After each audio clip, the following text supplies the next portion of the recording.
రాత్రి సరిగ్గా 1 గంట అవుతోంది. మేహుల్కి ఒక కాల్ వస్తుంది. కాల్ చేసిన అబ్బాయి మాట్లాడతాడు, వాళ్ళ ఇంటికి ఎవరో గుండాలు వచ్చారని, ఇంకా దొంగతనం చేస్తున్నారని. నువ్వు త్వరగా అడ్రస్ చెప్పు, నువ్వేం భయపడకు, నేను ఇప్పుడే వస్తున్నాను. మేహుల్ వెంటనే తన కారు తీసుకుని ఆ అడ్రస్ వైపు బయలుదేరతాడు. ఆ పిల్లవాడు చేతన్ నగర్ నుంచి ఫోన్ చేశాడు. మేహుల్ ఇంటి దగ్గర నుంచి చేతన్ నగర్ వెళ్ళడానికి 3 దారులున్నాయి. మొదటి దారి చేతక్ బ్రిడ్జి దాటి వెళ్తుంది, కానీ చేతక్ బ్రిడ్జి మీద రోజంతా బాగా ట్రాఫిక్ ఉంటుంది. రెండవ దారి గౌతమ్ నగర్ నుంచి వెళ్తుంది, కానీ ఈ దారి బాగా దూరం. మూడవ దారి అన్నిటికంటే షార్ట్ కట్, కానీ ఇక్కడ రోడ్ కన్స్ట్రక్షన్ పని జరుగుతోంది, అందువల్ల ఆ దారిని మూసివేశారు. లాజికల్ ఆర్మీ, మీరు చెప్పగలుగుతారా మేహుల్ ఈ మూడిట్లో ఏ దారి ఎంచుకుంటాడు? ఆలోచించండి.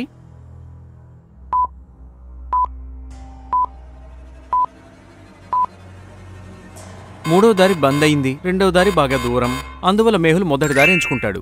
ఎందుకంటే ఇక్కడ పగలు బాగా ట్రాఫిక్ ఉంటుంది, కానీ ఇప్పుడు రాత్రి 1 గంట. ఈ సమయంలో ట్రాఫిక్ ఎక్కడ ఉంటుంది?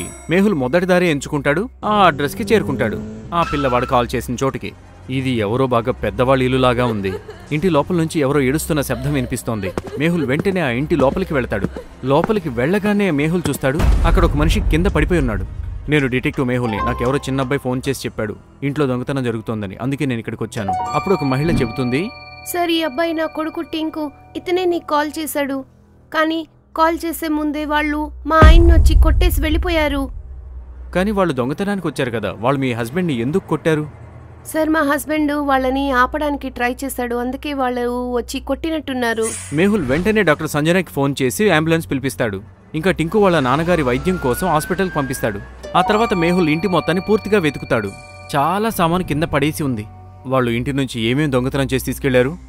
సార్, వాళ్ళు చాలా పెద్ద దొంగలు. వాళ్ళ ఇంట్లో ఉన్న నగలు, డబ్బు అన్నీ కాచేసి వెళ్ళిపోయారు.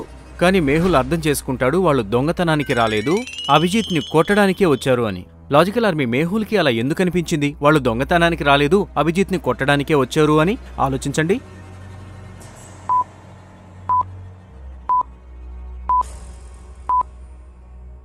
ఇంటిని జాగ్రత్తగా చూడండి. లాకర్కి కింద చాలా డబ్బులు కింద పడున్నాయి. ఇంకా అభిజిత్ వైఫ్ చాలా విలువైన బంగారు ఆభరణాలు ధరించుంది. ఒకవేళ వాళ్ళు దొంగతనానికే వచ్చుంటే ఇంత విలువైన నగలు ఇంకా డబ్బుల్ని అక్కడే వదిలేసి అలా వెళ్లరు కదా. అక్కడ దొంగతనం అనేది ఒక నాటకం. మెయిన్ వాళ్ళు అభిజిత్ని కొట్టడానికి వచ్చారు. Interesting, very very interesting. ఈ కేసు చాలా సీరియస్. అభిజిత్ వాళ్ళిల్లు చాలా పెద్ద బంగ్లా, దానికి 3 గేట్లున్నాయి. ఇంటి యొక్క అన్ని తలుపులు, కిటికీలు మూసివేసున్నాయి. అంటే దీని అర్థం వాళ్ళు మెయిన్ గేట్లో నుంచి లోపలికి వచ్చారు. మేహుల్ 3 గేట్లు చెక్ చేస్తాడు. ఇంకా వెంటనే అర్థం చేసుకుంటాడు, ఇంట్లో ఒక వ్యక్తి వాళ్ళతో కలిసిపోయారు. లాజికల్ ఆర్మీ, మేహుల్కి అలా ఎందుకు అనిపించింది ఇంట్లోని ఒక వ్యక్తి ఆ దొంగలతో కలిసిపోయారు అని?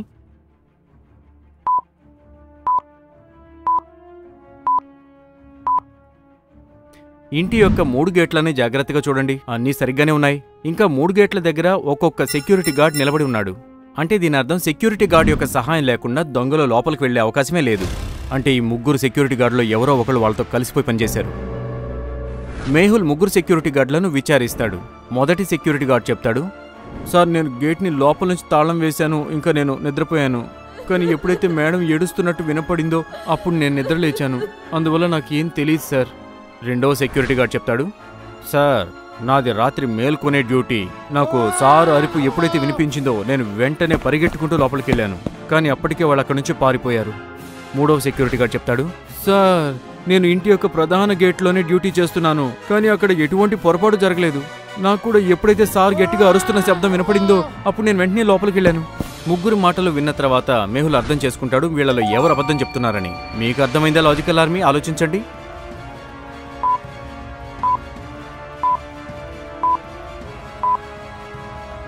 మొదటి సెక్యూరిటీ గార్డ్ అబద్ధం చెప్తున్నాడు.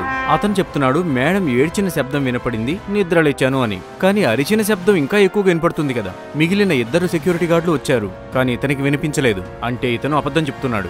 మేహుల్ వెంటనే అతన్ని పట్టుకుంటాడు, ఇంకా విచారిస్తాడు. సార్, ఈరోజు రాత్రి 10 గంటలకి మేడం గారి తమ్ముడి నుంచి ఫోన్ వచ్చింది. ఆయన చెప్పారు గేట్ తెరిచుంచమని. ఎందుకంటే ఆ తర్వాత రోజు మేడం గారి యొక్క మొదటి పెళ్లి రోజు వస్తుందట. అతను ఆ రాత్రి వేళే అక్కకి సర్ప్రైజ్ ఇవ్వాలనుకున్నాడట. అందువల్ల నేను గేట్ని లాక్ చేయలేదు. కానీ రాత్రి సరిగ్గా 1 గంటకి కొంతమంది వచ్చారు, నన్ను గన్ పాయింట్లో పట్టుకున్నారు. నేను భయపడ్డాను, అందుకే నేను అబద్ధం చెప్పాను సార్. సెక్యూరిటీ గార్డ్ మాటలు విన్న తర్వాత మేహుల్కి అతి పెద్ద డౌట్ వస్తుంది. ఏం డౌట్ లాజికల్ ఆర్మీ? ఆలోచించండి. సెక్యూరిటీ గార్డ్ ఆ విధంగా ఏం చెప్పారు మేహుల్కి డౌట్ వచ్చింది?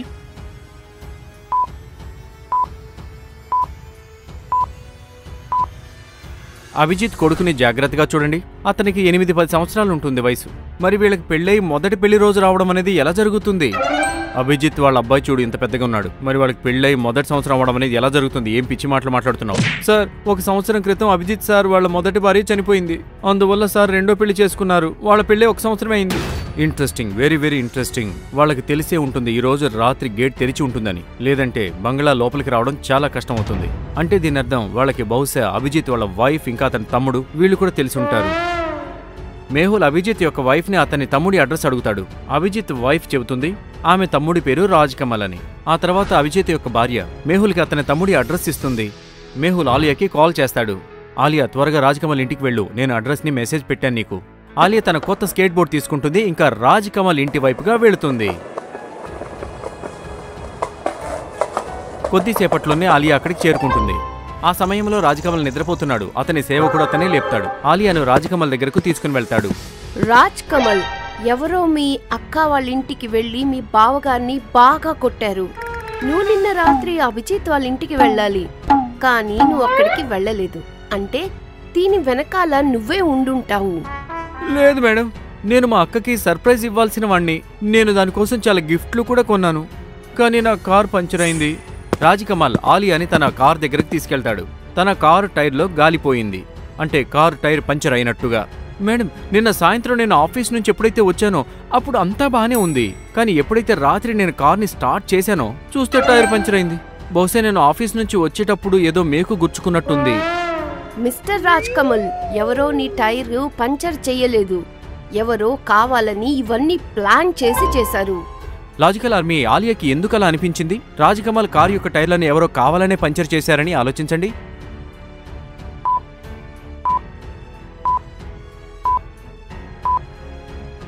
కారు టైర్లని జాగ్రత్తగా చూడండి. మేకు సగం బయటుంది. ఒకవేళ దారిలో మేకు గుచ్చుకొని ఉంటే అప్పుడు మేకు సగం బయట సగం లోపల ఉండదు, మొత్తం లోపలికి వెళ్ళిపోతుంది. కేవలం దాని హెడ్ మాత్రమే కనిపిస్తుంది. అంటే ఎవరో కావాలనే పార్కింగ్లోనే దీన్ని గుచ్చారు. మిస్టర్ రాజ్ కమల్, ఇవాళ రాత్రి మీ ఇంటికి ఎవరెవరు వచ్చారు? నేను అందరితో తప్పకుండా మాట్లాడాలి. మ్యామ్, నిన్న రాత్రి మా ఇంట్లో మా చిన్న చెల్లెలు, నా డ్రైవర్ ఉన్నాడు, అలాగే ఒక నౌకర్ ఉన్నాడు. ఆలియా ముగ్గురిని ప్రశ్నిస్తుంది. రాజ్కమల్ చిన్న చెల్లెలు చెప్తుంది, నిన్న రాత్రి నాకు పొట్టలో నొప్పిగా ఉంది, అందుకే నేను తొందరగా పడుకుండిపోయా. నాకు ఏమీ తెలియదేమైందో. నౌకర్ చెబుతాడు, రాత్రి సరిగ్గా 10 గంటలకి నాకు ఇంటి దగ్గర నుంచి ఫోన్ వచ్చింది. నేను 1 గంట పాటు ఇంటికి వెళ్ళాను, నాకు కూడా ఏం తెలియదండి. డ్రైవర్ చెబుతాడు, నేను బాగా అలసిపోయాను, అందువల్ల వెళ్ళి నిద్రపోయాను, నాకు కూడా ఏమీ తెలియదు. ముగ్గురు మాటలు విన్న తర్వాత ఆలియాకి ఒకరి మీద అనుమానం కలుగుతుంది. వాళ్ళు ఎవరో చెప్పండి లాజికల్ ఆర్మీ, ఆలోచించండి.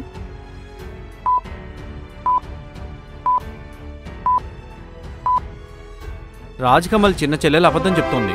ఎందుకంటే ఒకవేళ ఆమెకు అంత తీవ్రంగా కడుపు నొప్పి వస్తే ఆమెకి నిద్ర ఎలా వస్తుంది? ఇంకా ఆమె ఎవరికి ఎందుకు చెప్పలేదు? నిన్న రాత్రి మా అక్క నాకు ఫోన్ చేసిందంటే అభిజిత్ వాళ్ళ వైఫ్. ఇంకా అంది, అభిజిత్ ఆ రోజు రాత్రి ఎవరితోనో పోట్లాటకి వెళ్తున్నాడు, కార్ టైర్ పంచర్ చేయమని. అందుకే నేను అన్నయ్య కారు పంచర్ చేశా. Interesting, very very interesting. అంటే దీని అర్థం అంతా అభిజిత్ వాళ్ళ వైఫ్ చేసింది. అరే, నేను మేహుల్ సార్ లాగా అయిపోతున్నాను. నేనిప్పుడే అభిజిత్ వాళ్ళ ఇంటికి వెళ్తాను. ఆలియా అభిజిత్ వాళ్ళ ఇంటికి బయలుదేరుతుంది. అప్పుడే హఠాత్తుగా ఆమెకు ఒక దొంగ పారిపోతూ కనిపిస్తాడు. వీణ్ణి నేను ఇప్పుడే పట్టుకుంటాను. ఆలియా తన స్కేట్ బోర్డ్ కి స్పీడ్ పెంచడానికి ఇన్స్ట్రక్షన్స్ ఇస్తుంది. Speed up, speed up. అరే, ఏమైంది? ఇంత నాయిస్ లో ఇది నా ఇన్స్ట్రక్షన్సే ఫాలో అవ్వట్లేదు. ఇప్పుడు వీళ్ళని ఎలా పట్టుకోవాలి? ఈ సైంటిస్ట్ స్కేట్ బోర్డ్ వల్ల దొంగలు మిస్ అయిపోతున్నారు. ఆలియాకి కోపం వచ్చేస్తుంది. అప్పుడే స్కేట్ బోర్డ్ కూడా పనిచేయడం మానేస్తుంది. ఉఫ్, సైంటిస్ట్! ముందు సైంటిస్ట్ దగ్గరికి వెళ్ళి ఈ స్కేట్ బోర్డ్ ని బాగు చేయించుకోవాలి. ఆలియా మేహుల్ కి కాల్ చేస్తుంది. హలో సార్, ఇక్కడ పెద్ద గడబడైంది. అభిజిత్ వాళ్ళ వైఫ్ వాళ్ళ చెల్లెలకి కార్ పంచర్ చేయమని చెప్పిందిట. మీరు ఆ అమ్మాయిని అస్సలు వదలొద్దు. Interesting, very very interesting. Mehul Abhijit wife ని ప్రశ్నిస్తుంటాడు.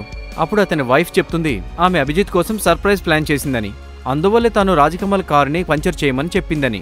లేదంటే రాజ్కమల్ వచ్చేస్తాడు కదా. అప్పుడే ఒక గార్డ్ అక్కడికి వస్తాడు. సార్, నా వెనకాల ఒక వాలెట్ పడి ఉంది సార్. బహుశా ఈ వాలెట్లో కొన్ని బ్లూ ప్రింట్స్ ఉంటాయి. మేహుల్ వాలెట్ని ఓపెన్ చేస్తాడు. ఒక కంపెనీ కార్డ్ దొరుకుతుంది. అరే ఈ కార్డ్ మా ఎంప్లాయీది, అంటే ఇదంతా మా ఎంప్లాయీ చేశాడా? మేహుల్ అభిజిత్ వైఫ్ ని పోలీస్ ని తీసుకుని కంపెనీలోకి వెళ్తాడు. మేహుల్ లోపలికి వెళ్తాడు. మేహుల్ ని చూసి ఒక మనిషి అక్కడి నుంచి పారిపోతుంటాడు. మేహుల్ జంప్ చేస్తూ వెళ్లి అతనికి కిక్ చేస్తాడు, పట్టుకుంటాడు. సార్, అభిజిత్ మమ్మల్ని అందరినీ మోసం చేశాడు. మా డబ్బులన్నీ షేర్ మార్కెట్ లో పెట్టాడు, ఇంకా పూర్తిగా ముంచేశాడు. మా దగ్గర ఇప్పుడు డబ్బులు ఏమీ మిగలలేదు సార్. అందువల్ల నేను అభిజిత్ సార్ని కొట్టాలని నిర్ణయించుకున్నాను. మేహుల్ అతన్ని ఇంకా మిగిలిన ఎంప్లాయీస్ ని పట్టుకుంటాడు. Case solved. ఆలియా ఇంకా డిటెక్టివ్ మేహుల్ రాక్స్.